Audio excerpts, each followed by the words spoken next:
Salut à tous, c'est Sophie. Bienvenue sur ma chaîne où je partage mes astuces pour une maison propre et bien organisée.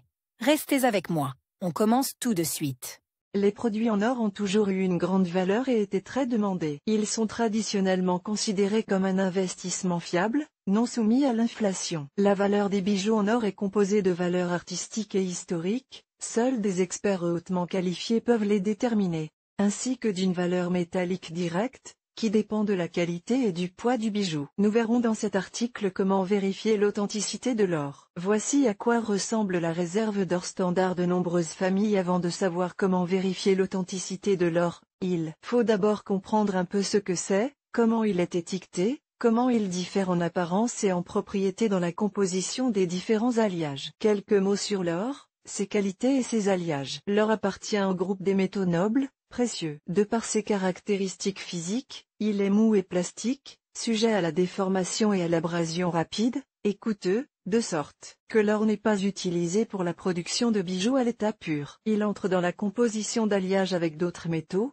qui confèrent au produit solidité et résistance à l'usure. Le pourcentage d'or dans les alliages est appelé teneur. L'éclat noble de l'or attire et fascine, ce qui justifie l'opinion selon laquelle ce métal possède certaines propriétés magiques. Lorsqu'on parle de produits en or, il s'agit le plus souvent des catégories 585e ou 750e, qui contiennent de l'or pur selon la norme GOST, 58,5 et 75% respectivement. À côté de l'or, d'autres métaux sont présents dans les alliages, que l'on appelle généralement ligatures. Il peut s'agir de cuivre, d'argent, de nickel, de palladium, de platine et d'autres métaux dans diverses combinaisons et proportions, ce qui donne aux produits en or une variété de couleurs et de nuances, y compris l'or dit rose ou blanc. Le poinçon doit obligatoirement être présent à l'intérieur des bijoux en or sous la forme d'une empreinte imprimée avec un numéro correspondant, 375, 585, 750, 999, à côté du cachet de la fabrique ou de l'auteur. Le poinçon sert de garantie de l'état, confirmant la qualité, et constitue l'un des moyens de vérifier visuellement l'or examiné. Attentivement à la loupe le dessin du poinçon et les numéros du poinçon. Sur un bijou de qualité, ils doivent être clairs, réguliers et bien visibles. En cas de doute, comparez le dessin avec les marques et les poinçons d'autres bijoux dont vous êtes sûr de la qualité. En présence d'un grand nombre de faux, même dans le commerce officiel de la bijouterie,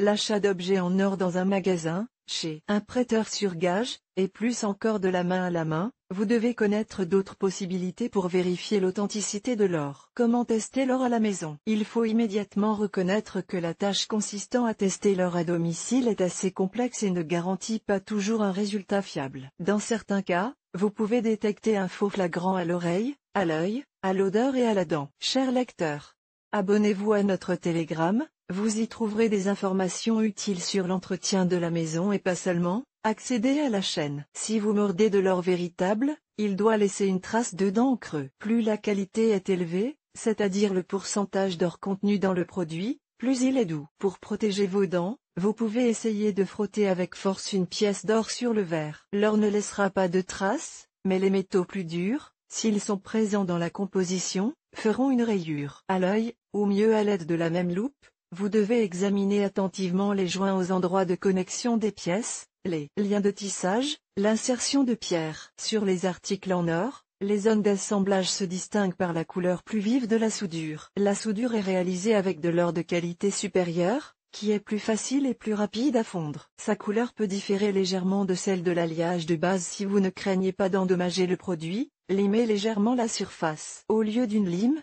vous pouvez également prendre n'importe quel objet pointu et rayer le produit à un endroit peu visible à l'intérieur. Dans le cas des faux, la dorure n'est recouverte que d'une fine couche, sous laquelle se trouve une couleur plus foncée. Vérifiez la bague, le pendentif, le bracelet ou tout autre bijou en métal massif, il est tout à fait possible de sonner. Ceux qui ont l'oreille fine, distingueront bien le tintement et le son clair que produit l'or, du cliquetis sourd, inhérent aux métaux vils. Pour cette méthode de test, la pièce d'or doit être jetée d'une faible hauteur sur une surface de verre dur, telle qu'un verre large. Toutes les expériences faites à la maison pour tester l'or sont plus fiables que les échantillons expérimentaux, c'est-à-dire les produits fabriqués avec d'autres métaux ou avec de l'or qui ne suscitent aucun doute. Si vous voulez savoir comment tester l'or à l'odeur, prenez-le entre vos paumes et frottez-le. Divers métaux, Même l'argent laisse une odeur caractéristique sur la peau, mais l'or, métal qui ne réagit pas avec la plupart des substances, ne devrait pas sentir. L'or ne laisse pas d'odeur sur les mains,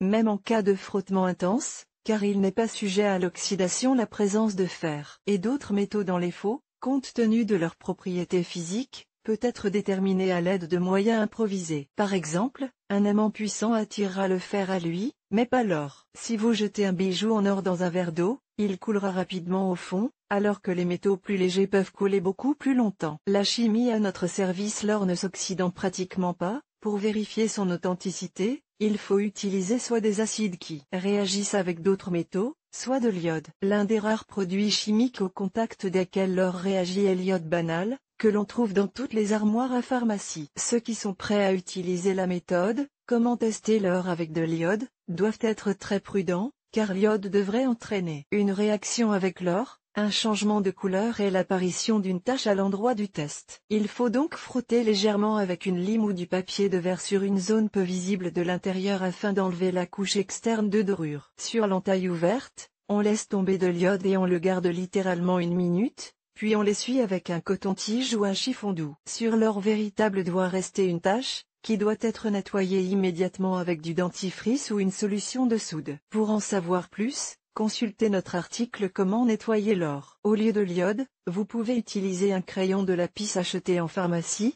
qui réagit à tous les métaux sauf l'or. Avec un crayon, il suffit de placer une pointe à l'endroit de l'encoche, en l'humidifiant au préalable avec de l'eau, et d'observer les changements qui se produisent pendant 3 à 5 minutes. L'interaction avec les acides entraîne une décoloration des métaux communs. Un moyen plus sûr de tester l'or, mais pas les faux, est d'utiliser des acides. L'or ne réagissant pas aux acides, les pièces en or ne devraient pas changer de couleur. Les impuretés présentes dans la ligature peuvent s'assombrir ou s'éclaircir légèrement, mais les faux grossiers terniront. Parmi les acides ménagers les plus abordables, le vinaigre de table convient parfaitement à cette tâche. Pour tester l'or avec du vinaigre, plongez-y les objets dont vous voulez confirmer l'authenticité et observez-les pendant quelques minutes. Il n'arrivera rien aux bijoux en or véritable. Les professionnels conseillent d'utiliser des marqueurs acides conçus pour l'or de différents échantillons, qui peuvent même être commandés en ligne. Méthode de vérification de l'or à la maison, assez simple, mais qui ne garantissent pas toujours l'exactitude des résultats. Parfois,